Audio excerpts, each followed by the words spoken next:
Welcome back to another episode of the EMS On Air podcast. The mission of this podcast is to keep healthcare providers safe, informed, and prepared. This episode was recorded on March 9, 2022. I'm Jeff Lassers and I'll be your host. I am a full-time firefighter paramedic. I'm also the system manager of a multi-agency EMS system in Southeast Michigan. I've been in the EMS field for over 20 years now, and during that time I've seen a slow but gradual evolution of how we communicate with the hospital. When a lot of us started out, we relied on simple radios that were eventually replaced with more advanced 800 MHz systems.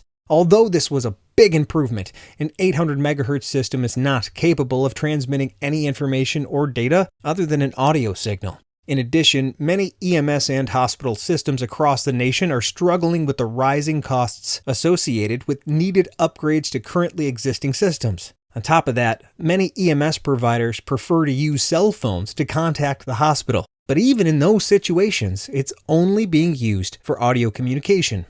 Where I work, we have recently implemented a new option for EMS to contact the hospital regarding a patient transport or to obtain online medical direction. Communication technology has come a long way, and it's only getting better, cheaper, and more reliable. Instead of trying to stick to traditional communication tech, many EMS agencies and systems like mine are implementing telemedicine applications to support vital communication with the hospital. We all know that a picture is worth 1,000 words, so instead of telling the hospital about my patient, why not just send a picture or a video? Why not both? Better yet, if I have a low priority patient, why not just fill out a quick notification form on an app that's on the same tablet that I'm doing my patient care report? I think you get where I'm going here. It's 2022. It's time for our tools to match the times. There are several applications on the market, but my EMS system has adopted eBridge made by GD.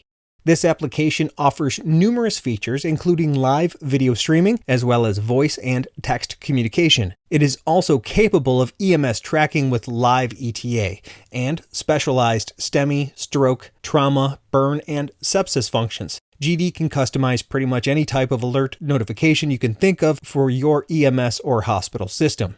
eBridge also offers seamless integration into CarePoint, which is used by many hospitals throughout the nation to communicate directly with EMS. Like so many other systems, the EMS providers in my system are required to contact the hospital for several reasons. For years now, we've had the option to call by cell phone or the 800 MHz radio to provide a verbal report. But in the past year, we have introduced eBridge as a third option for our EMS crews to utilize. Soon, however, these options will be limited to calling by cell phone or using the eBridge app only. The rising costs of maintaining our current 800 system for the hospitals has required us to evolve with a more reliable and cost-effective approach. This is something many EMS systems throughout the nation are doing, or at least investigating. In this episode, we welcome Nathan Stanaway and Alina Capatina from Baystate Health in Massachusetts. Nathan Stanaway is the Senior Manager of Mobile Care EMS, Critical Care Transport, and the AHA Training Center at Baystate Health. Alina Capatina is the former STEMI Program Coordinator at Baystate and has since moved on to the Operations Excellence Department. In recent years, Alina and Nathan were directly involved in the implementation of eBridge into their system. Specifically, their focus was on maximizing care for STEMI patients being transported by EMS. For scale, Baystate Health is the biggest and busiest STEMI program in Massachusetts. They receive upwards of 400 STEMI patients per year from the field and from 10 sending facilities from around their region. To them, the importance of EMS and STEMI care was and is obvious. Alina and Nate are skilled process improvement professionals who are here to help me understand the strengths and potential roadblocks of integrating a new app that will support our EMS when they notify the hospital of an incoming STEMI patient. This turned out to be a fantastic episode that gives great insight into any system considering implementing any type of EMS telemedicine application. I really appreciate Nathan and Alina taking the time to sit down with me and discussing their experience regarding eBridge, EMS, and STEMIs. I learned a lot that I'll be taking back to my system, and I hope you will too. During this episode, our guests will help us appreciate the importance of reliable, clear communication between EMS and the hospital. Then they'll provide an example of how mobile telehealth tech has been improving their EMS STEMI patient outcomes. Please keep emailing your questions, comments, feedback, and episode ideas to the EMS On Air podcast team by email to Jeff, that's GEOFF, at emsonair.com. Check out our website, emsonair.com, for the latest information, podcast episodes, and other details. Follow us on Instagram at EMS On Air. And please, whatever podcast platform you use, subscribe to our podcast and leave us a rating and review. And check out our YouTube channel. Please like and subscribe. It would really help out. Thank you for listening and enjoy the episode. Good afternoon, Alina and Nate. How are you?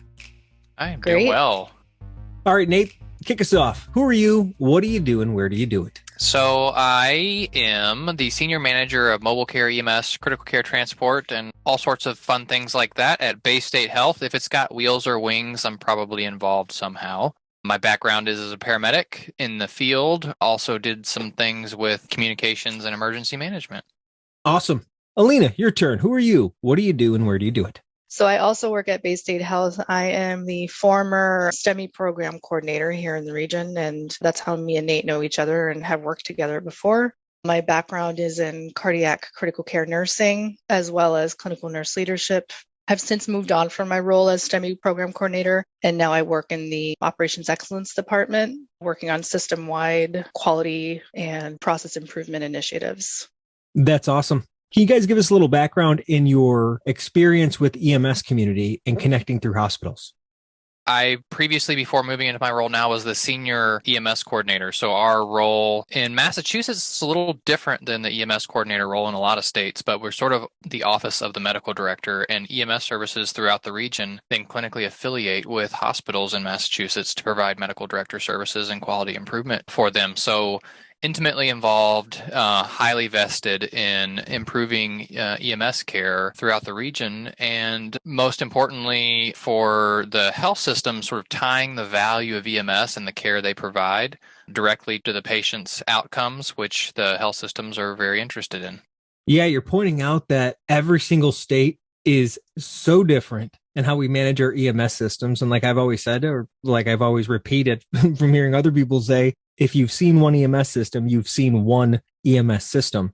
We go on calls, we take care of people, we take them to a hospital. And it's insane to me that there's so many different ways you can do it. Turns out there's at least 50 different ways you can do it. And that's just how Massachusetts does it. Alina, how about you? In my former role as STEMI coordinator, I worked with EMS quite frequently because our STEMI program is the biggest and the busiest in the state, and we receive upwards of 400 STEMI patients per year, not only from the field, but from upwards of 10 sending facilities in our region and beyond.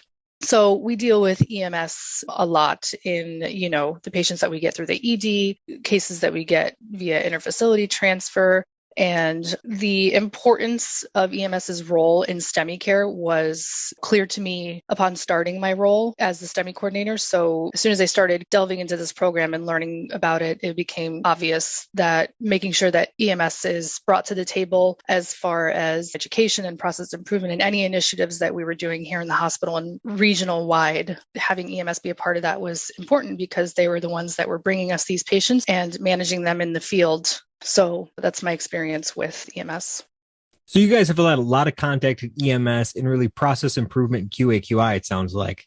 And, your roles at the hospitals certainly are geared towards gathering data, making things better for tomorrow. Gathering data today, making things better for tomorrow.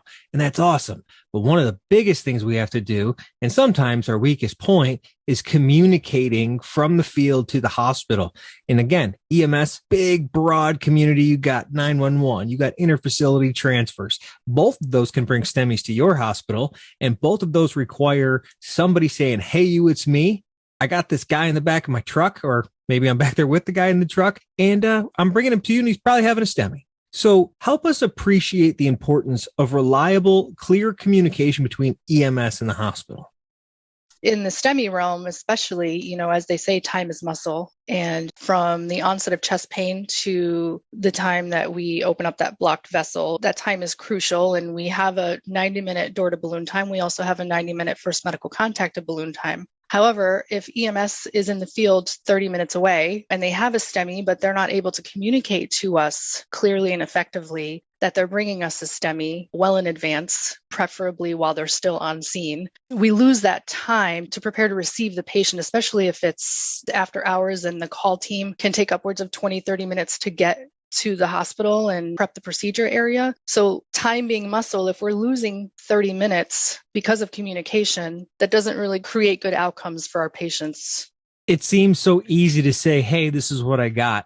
At the end of the day, it's like, well, did you call? Yes. Well, did you say all the right words?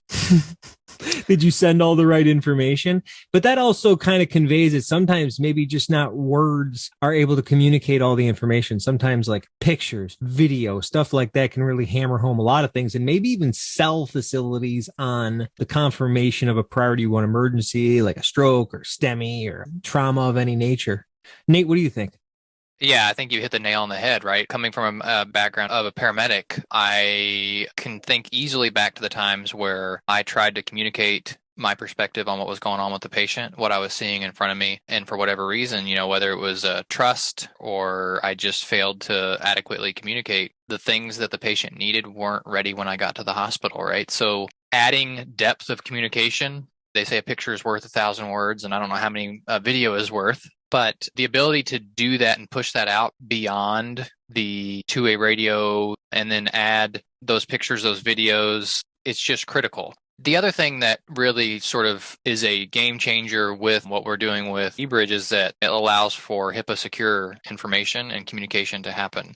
And as much as I love radios, our system here, and there are some systems, there's ways to do two-way radios that are, HIPAA secure, but that's just not possible without kind of going to the next level in technology. Yeah, I'm there with you too. And you're kind of bringing up a good point, especially in 2022. It seems to be quite critical to always be evolving your communication capabilities for EMS to even talk to the hospital. When I say talk, man, are we even talking in some cases anymore? It's really just communicating and transferring of information about what's going on, when and how, because, the days of literally picking up a radio and doing that seem to be going away. Where I work, we have an 800 megahertz radio system that we utilize to contact the hospitals of notifying of any type of transport or getting medical direction. You get it. So in that situation, technology is changing at such a pace that the cost of that 800 system far exceeds what you get out of it. So now we're transitioning to this new thing with eBridge, and things have been really good. Using eBridge not only allows me to talk to the hospital, but I can also send a lot of different types of information. And we've done an episode about this in the past, where it really allows you to send video, face-to-face communication. You can send an audio message. You can send text message. You can do custom forms. Hey, this is what I'm bringing you, and standardize it. And so that's just one example. As an example for STEMI, one of the great things we're able to do now is I can actually take a high definition picture of that 12 lead and attach it to my STEMI notification in the hospital, send it to them, and then have a verbal conversation through that same app of, are you seeing what I'm seeing? Yes. Did you do all these treatments? Yes. How far are you away? 20 minutes. Give them a bolus and drive fast. Sweet. See you soon. You know what I like about it is you don't even have to do any of that. You take a picture, if the GPS location happens automatically, right? Like, it still makes me chuckle when I see somebody include an ETA in an eBridge case, because by the time they send it, it's changed, but we already know what their ETA is and it happens automatically. We know when they arrived at our facility. The team knows when they rolled in downstairs in the ED up in the cath lab because of GPS, the geofence part of things. But I hate the game of telephone. And, a two-way radio is even worse, depending on your systems. But, we've told people, listen, take a picture of the driver's license, take a picture of the 12 lead, take a picture of the front of your monitor, and give us like a one-sentence thing and just send it. If you have any suspicion, right, like this sort of opens up, is our criteria for STEMI sensitive enough or broad enough? Should we open it up a little bit more? How many acute cardiac events are we missing by just sort of really sticking with these ST elevation criteria? And I think one of the huge things we saw that we didn't think we would see as much is that, we tell people to have a low threshold for sending us a STEMI case and taking a picture of that 12 leads and sending it in. Because why not, right? Like, you're not hurting anything in doing that. And if you're doing it far enough out and you're providing that HIPAA secure patient information, right, that name, date of birth, social security number, whatever it is, or just a picture of the driver's license, I'll actually watch our ED providers look up the patient in the system and look at the 12 lead that maybe they had a week ago at the hospital and compare the two, and what would not have otherwise been activated and would not have otherwise gotten that emergent cath anywhere near as quickly now is going almost straight to the cath lab in some cases because of the ability to understand much more about the patient long before they get to us.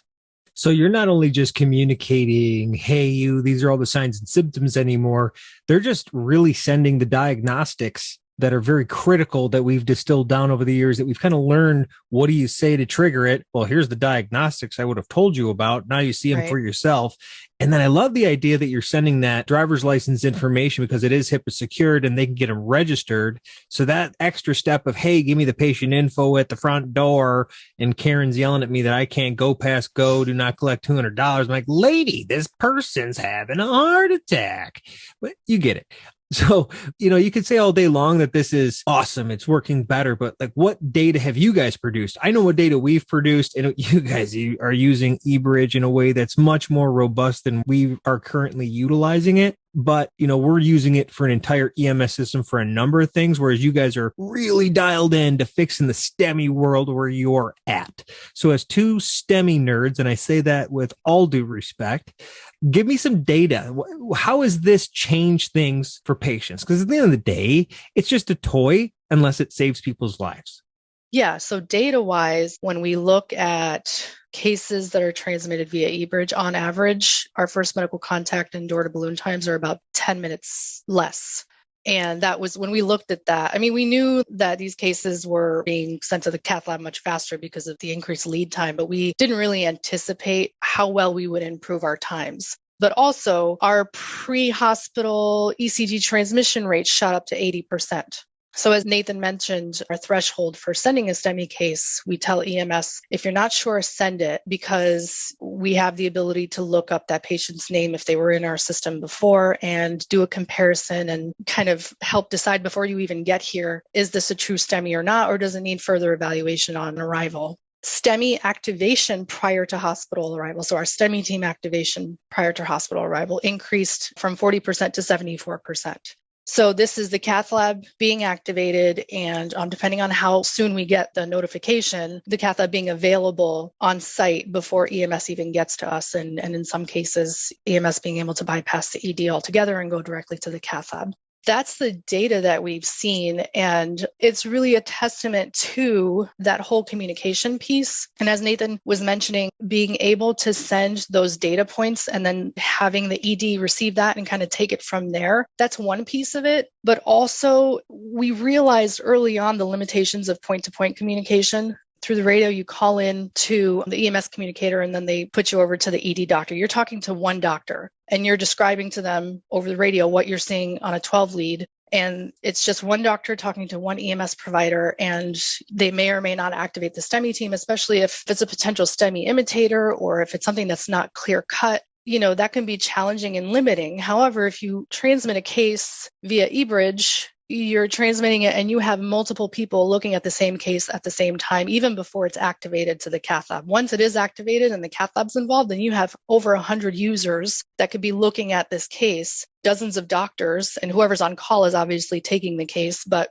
you have all of these eyes on this one case, and that's huge decision-making support between the ED, between EMS, the cath lab. It brings everybody on the same page, and it helps formulate a plan for this patient even before they arrive.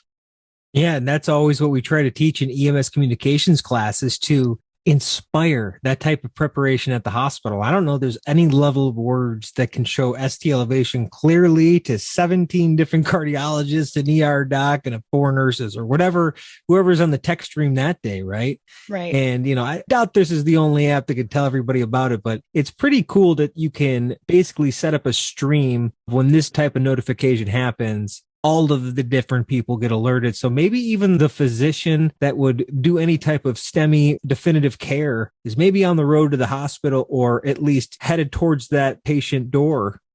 So obviously you're giving us a lot of good data on the patients that are those slam dunks. We all agree it's a STEMI, we send it in, but sometimes we struggle and I think I see a STEMI and that's a STEMI. Yeah, we all agree it's a STEMI. Send it to the hospital. Yep.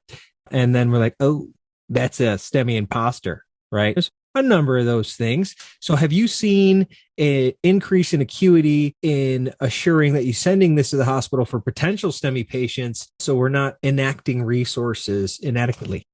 That whole process of identifying and preventing false STEMIs is still pretty challenging because you can have an imposter that really truly does act and walk and talk like a STEMI, and then you get to the hospital and you put eyes on them and you evaluate them, and it's decided that they're not really having chest pain. It's, the way they described it to EMS was a little different. So there are those challenges, but I have seen cases where you have an EKG that's being transmitted with a pretty compelling story, and the ED doc looks up a comparison EKG from a year ago and it looks almost exactly the same. And I've seen false STEMI activations being prevented that way, but not on a consistent basis because, like I said, it's still pretty challenging, especially after hours. When a STEMI case is transmitted, it's not going directly to cardiology right away. The ED is still making the decision to activate that STEMI. So it's still based on the same type of information that you would get, but it's a little bit more robust information. You're seeing an EKG up front and you're getting demographics that you're able to look up in real time. I did at one point, as I was tracking false STEMI activations, and I made a comparison between cases that were activated via radio and cases that were transmitted via eBridge, and I did see a slight decrease in false STEMI activations when comparing the two groups. I don't have the data in front of me, so I can't tell you an exact percentage, but there was an interesting trend there. And then other instances that I've seen are, again, talking about after hours, cases that were activated that our cardiology team and our doctors would see on their end. And they would look at the case and be like, that looks like an imitator. Before I come in, let me call the ED really quick. Let's look into this case together. We have the demographics. Let's look up an old EKG, look up some history. And there have been incidences where they will still come in to evaluate the patient, but it's not as much of an urgency because there's a high probability that it's a STEMI imitator. So they might tell the cath team to stand by for a few minutes until they gather additional information. Right. They recognize they can downgrade resources. It's like Right. turning the lights off on the fire truck. Like, hang on, you still need to go check it out, but it turns out it's not a priority one right now. Right. So that was actually one of the things that we used in the discussions with our leadership around, are we going to fund some sort of app that we're going to use to increase the depth and efficiency and effectiveness of communication between EMS and the hospital. And one of the things that we really did talk about is the ability and the potential to reduce the amount of expense that the cath lab service line was seeing with activations that didn't end up being a STEMI, because in the old previous beeper world, the loop of communication to tell everybody to slow down, turn it off is so long and so inefficient that you just can't stop that. Once you've started it, you just can't shut everybody down anywhere near as instantaneously as you can in the app as just tapping a button to say cancel. So it only takes one or two of those to kind of pay for the app for the year. At the very least, we had to convince our leaders that it wouldn't increase false STEMI activations, and it definitely didn't do that. Yeah, you don't want to make things cost more, and you certainly don't want to slow down operations at a hospital. I mean, Right. we're not backing up the donut machine here. We're talking about helping people here in a more efficient manner. So the false activations, you haven't seen a marked improvement, but do you utilize a lot of these things in these cases for follow-up and education? Because I could see a lot of opportunities, whether they got the STEMI right or not right, capturing that conversation or the sending of that information and data. I feel like there's a lot of lessons learned there. Yeah, definitely. I mean, you can see the case play out even, when I come in off of a weekend and I'm reviewing a case that happens to be an activation that was canceled and I have an eBridge case. Well, I can see, step by step what happened, what the chats were in between EMS and the ED physician. And once the case was activated, what the communication was between the cath lab and the ED physician. So it helps paint a clearer picture of what's happening during these activations so that we can get a better grasp of the thought process behind them. And that's definitely used for education, both for EMS and the ED and cath lab. And that holds true, for stroke and for trauma and for sepsis and for COVID. Beyond the improvement of communication that happens, the documentation of it all that happens automatically as a function of the workflow is just a goldmine to anybody in quality improvement. So your stroke coordinator, your trauma coordinator, your program manager, your trauma registrar, literally anybody looking to understand how a process is currently working in their system and then be able to take steps to improve it. You cannot get a better sort of timeline of the case development for all types of cases. Again, sepsis, stroke, STEMI, trauma, any of it, than you can when you use this sort of method versus lots of one-to-one conversations scattered across lots of different types of systems. Yeah, I always use the example of I called and I gave them the STEMI report, and then that person left for the day. And then I showed up 5 minutes later with the STEMI patient and like, oh, we heard about you. Tell us what's going on. So not that's, hyperbole in a way of like, that can happen, but just that volume of data and information that you can not only utilize in the moment, but then down the road to kind of steer protocols, treatments, outcomes. I feel like there's just so much. And then there's all the stuff you don't know about where later on you go, hey, what about this? And you go back and look at it, you're like, oh, we could have been doing that better the whole time. That's a landmine or an iceberg. In process improvement world, you have to really be careful that when you create a new process or implement a new system that allows for greater visibility of your entire process, you will find things you're doing wrong that you didn't know you were doing wrong. And sometimes you have to be really careful not to mistake something you were doing wrong all along being associated with this new thing you're using, because that's a common error that people will make when they really shine a bright light on your whole process. Totally. So knowing that, Nate and Alina, when you build this, you can find out things you didn't know. So that leads me to a question of like, okay, well, knowing all these things now, what do you really recommend to people that are considering adopting a program or app like eBridge? Start slow. Don't try and do it all at once and implement it all at once to your entire ED, to all your patient populations, because it's going to be very challenging. And one of the biggest things I learned is just trying to tackle this monster of how do you implement a pre-hospital notification application in our region. We have so many STEMI patients and so many EMS agencies that we work with, is work it into your current processes. As bad as they may be, you can't do process improvement and implement an app like this at the same time. You have to get people to actually use your app and get used to it so that you can see where you are, where your baseline is. And then once your ED and your EMS and your cath lab are using the application and it's becoming like an expectation that the application is being used, then you can really look at your processes. And because it's just like Nate said earlier, it's shining a light on your current processes. And once you kind of really have that well running, then you can say, all right, how can we truly improve this? Where are we seeing that this is starting to improve things? And then how can we make additional improvements to that?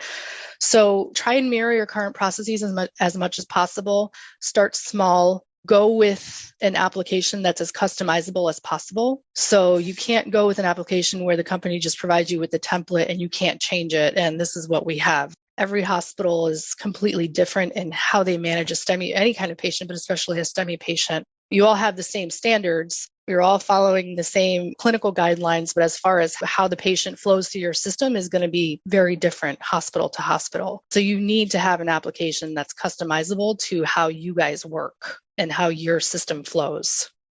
Yeah, I could totally see how that'd be beneficial to install it or implement it into my system, let it get socialized and normal to everybody, and then decide on the quality improvement measures. Because if you're doing it off the first glance, it's anything. I don't care what the tool is. If it's a new car and you love new cars, you're still going to, it's not the same after 6 months and it's like a glove now. It's the thing you use and it's the everyday thing that you can rely on that's being used so it can actually measure if it's being effective or not. That's a really good point. What about you, Nate? Yeah, I want to build on that a little bit. So people don't like change, and that's a broad statement, but generally people don't like change, and they certainly don't like change if it's not their idea. So one of the things that shining that light on your process, it's not just shining a light for you, it's shining a light for everybody. So instead of having to convince somebody that this is a problem that you know about and haven't picked up on yet, but you have, and you now need them to do something different, shining a big bright floodlight sort of lets everybody see. And now process improvement can start to happen organically with your guidance as the leader for that service line, whether it's STEMI, stroke, trauma, sepsis, whatever. And so you have to tell less of a story because everybody's going to see it happening every day.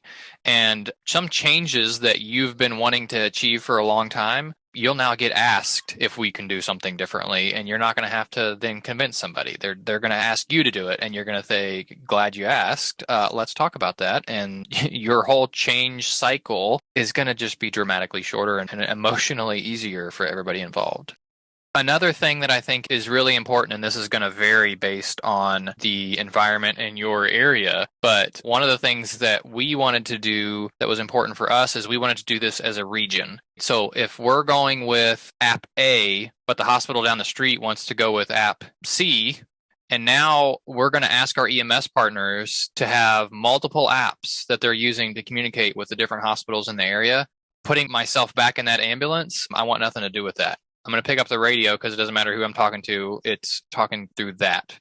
If you're going to ask me to pull up a different app, depending on which hospital I'm going to, that's annoying, right? Like we're already asking, if you really think about it, in some ways, we're already asking our EMS partners to do a little bit more than just pick up the radio and call us, but it's for the better of the patient, right? But it's still a little bit more. So in doing this, you need to take a regional approach. We invited our hospitals throughout the region to all kind of look and see what the apps were, evaluate it together with us. We took that approach and reached out to our health systems in the region and said, let's look at this together. So let's all sort of go in the same direction here. Otherwise, none of us will be successful. We also invited our EMS partners to look at the app, play with it. Too many clicks, not enough clicks. That's annoying to have it there, etc. And then take that regional approach.